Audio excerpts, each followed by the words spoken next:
Magandang umaga po. Narito na po ang magiging lagay ng panahon ngayong umaga ng Huwebes, December 18, 2025.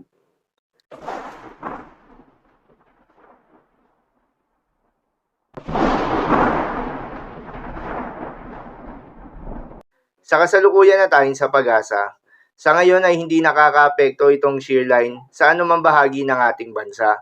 Subalit asahan ang muling pag-iral nitong Intertropical Convergence Zone o ITCZ o yung banggaan ng hangin mula Northern at Southern Hemisphere at makakaapekto ito sa may Southern Mindanao. Northeast monsoon naman o hanging amihan ang patuloy na nakakaapekto sa may Northern at Central Luzon. At sa nalalabing bahagi pa ng ating bansa, ay asahan naman yung epekto ng easterlies o yung mainit na hangin na nanggagaling sa may karagatang Pasipiko. Magandang balita naman dahil ayon sa pag-asa ay wala pa rin tayong binabantayan na low pressure area o bagyo sa loob o malapit sa Philippine Area of Responsibility na maring makaapekto sa ating bansa. Subalit pagsapit nga ngayong weekend ay posibleng may mabuong sama ng panahon sa may Southern Mindanao na nakapaloob sa Intertropical Convergence Zone o ITCZ. Inaasahan na kikilos ito pahilagang kanluran at asahan rin na makakaapekto ito sa may Eastern Visayas. Para sa magiging development nito, patuloy lamang na magantabay sa mga update nating ilalabas, lalo na ng pag-asa.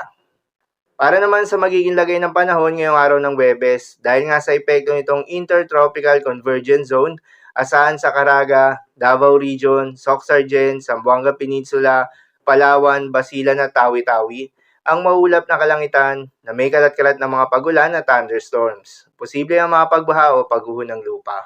Due to moderate to at times heavy rains.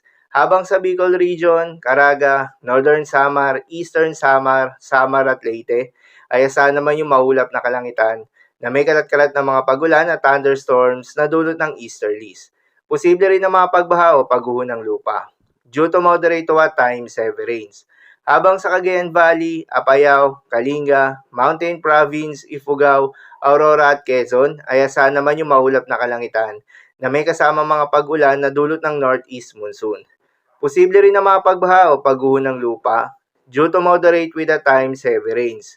Habang sa Metro Manila, Ilocos Region, nalalabing bahagi ng Cordillera Administrative Region, nalalabing bahagi rin ng Central Luzon, ay asahan naman yung bahagyang maulap hanggang sa maulap na kalangitan na may kalat-kalat na mga mahihinang pag-ulan na dulot pa rin ng northeast monsoon.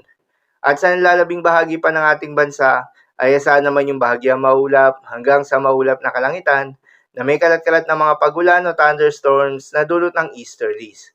Posible rin na mga pagbaha o pagguho ng lupa due to severe thunderstorms. Madalas, nabobo ang mga thunderstorms na ito tuwing hapon o gabi na nagtatagal ng 1 hanggang 2 oras. Kaya naman ingat sa mga posibleng banta ng pagbaha at pagguho ng lupa, lalong-lalo na sa mga lugar na inuulan na noong mga nakaraang araw pa. Para naman sa magiging lagay ng mga dagat baybayin, ayon sa pag-asa ay wala tayong nakataas na gale warning sa anumang seaboards ng ating bansa.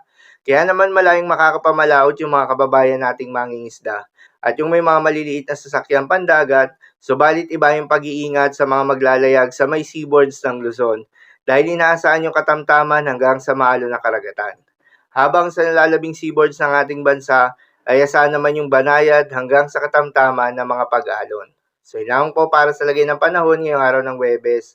Keep safe everyone.